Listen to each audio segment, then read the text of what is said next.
show one card at a time. This is a Japanese Entei 10th anniversary promo card that I got a while ago. One of my favorite Entei cards ever. I think it has a chance at getting a 10 because it is clean as fuck. The centering on the front is off by it's like a little bit bottom and left heavy, but compared to the top, but it's such a hair. It's like, but I would love if I got this as if it came back as a Gem 10, and if it came back as a 10. And this is one of my favorite Cynthia cards. The Garchomp V with Cynthia in front. It's super clean. There's not any specs on it.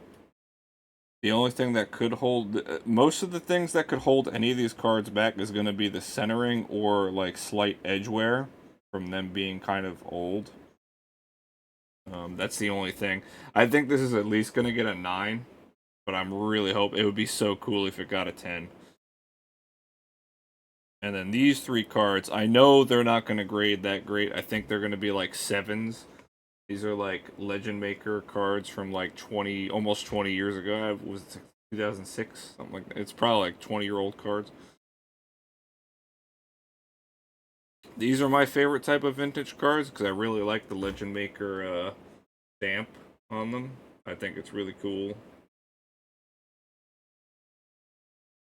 And believe it or not, these were the reverses.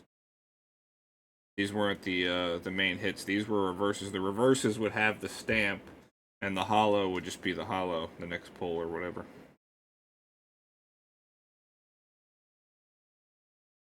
Legend Maker packs are like fucking $2,000 or $3,000 a piece, and they're pretty clean. Like they are pretty clean, but they do have a lot of edge wear because they're 20 years old. And there's a couple like little specks on the corners of each of them. I'm really hoping that they come back as like minimum 7s. If they came back as 7s, I would be really happy. I really don't expect them to be like 9s or anything. But I'm really hoping for at least a 7 for each. That'd be really cool. And then these are the Prismatic Figure Collection promo cards. And I had two of them. I opened 2 boxes of them. And these ones are perfect. I think these are without a doubt both 10s.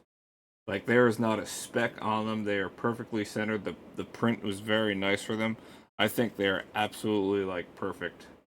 Like there is nothing wrong with them at all.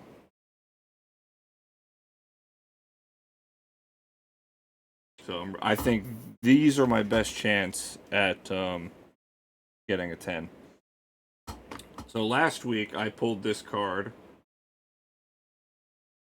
I've been opening Destined Rivals since it fucking came out. And I bought like 4 overpriced Hot Topic Destined Rivals sleeve packs when me and Mike went to the card shop last week. And this is my first SIR from Destined Rivals. Not really a big chase card for me. I do really like the card and the art style. It's about a $40 card. And if it gets a 10, it's like an $80 card. I think it has a good chance at being a 10, but it is a little top like heavy. It's a little like the only thing that's going to hold this back once again is the centering. Like the centering isn't like super perfect, but I really like the card. I have 2 copies of this card because I bought it. I bought my first copy of it from the card store for like $30. Excuse me. And then this is the one that I pulled though. This is the one that I pulled last week. So I figured why not? By the way, Carrie, welcome in. Good to see you. Now this is this is a the Star Wars promo card for seeing the Mandalorian movie last week in theaters. So For shits and giggles, I wanted to throw this in just to see if it would get a 10. Because why not? I think it'd be really funny. It's actually clean as fuck, and it's like near perfect. Like, the only thing, once again, would be the centering, but there's not a speck on the card. It's like perfect. So, I think that would be really funny if I got a 10. And then for anyone that was here during the last time I did an opening stream, these were like the God of War cards that I'm really interested in. Like, I want these for my personal collection, even if they don't get 10s. I think most of them are 9s. Some of them do have specs, some of them do have bad centering, but they're literally straight out of the box. Like, they were never in a binder, they went straight from a box to a sleeve. So, maybe I'll get lucky, maybe I'll get some 10s. They're really fucking cool. I think 2 of them have a chance at being a 10, but the rest I think are like 9s, personally. I'm not like a grader or anything, but I've watched a lot of grading videos. And those are the cards so far that I have that I'm going to submit. Like I said, I might add like maybe 2 more Pokemon cards in the mix just to see if I get really lucky. But we shall see.